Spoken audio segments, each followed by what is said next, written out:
Kim, bati ka muna. Ingat. Hello, magandang hapon po, Kuya Will. Magandang hapon po. Sa nanay at tatay ko dyan sa probinsya. Nay, tay, kamusta po sa inyong lahat? At saka most especially po talaga sa tunay ko pong tatay na kakakilala ko lang po through you, Kuya Will. Ako? Yes po. Bakit? Nung sumali po ako ng Wawawi nung last 2009, nagmensahe ako na... Sumali ka na ba dito? Sa kabila po. Nagmensahe po ako na kung may nakakilala. Kasi since 4 months old po, pinagbubuntis po ako ng nanay ko. Wala na po silang, naghiwalay po. Tapos, may nakakilala pala sa akin na tita ko. So, ngayon lang po sa Facebook na nagkakilanlan. Maraming salamat po, Kuya Will. So ikaw, sumali ka na sa mga TV contest. Yes po, Kuya Will. Alam na. Natalo ka din sa amin. Yes po!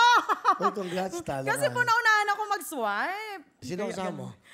Pinakilala ko po, ang kakakilala ko lang din po na stepsister, si Ate Lai. Hello, Kuya Will. At hello po sa mga nandito. At yung kamag-anak ko po sa Bicol and then yung mama ko. Hello. No, welcome. Okay. So, ang father niya, At tatay father ko. mo rin. So, mag-step kayo. Yes po. Wow. Sila po ang unang pamilya po. So, bago lang kayo nakita. Opo, nitong August lang po. Okay, bago lang ha. Last Yes month po. lang. Pangatlo pa lang po namin kita ngayon po. Ano gusto mo sabihin sa iyong kapatid? Kim, masaya ako at nagpapasalamat kasi tadhana na rin ang nagbigay daan para magkakakilala at magkatagpo tayo. Nandito na ang ate para suportahan ka at mahal na mahal kita. Thank you po, ate. Nagpapasalamat ako kay ate kasi kahit pangatlo pa lang nakita ngayon. Kanina po, Kuya Will, inano niya yung polo ko. Parang feel ko po talaga na may ate pala ako. Thank you, ate. Okay na, Miyak.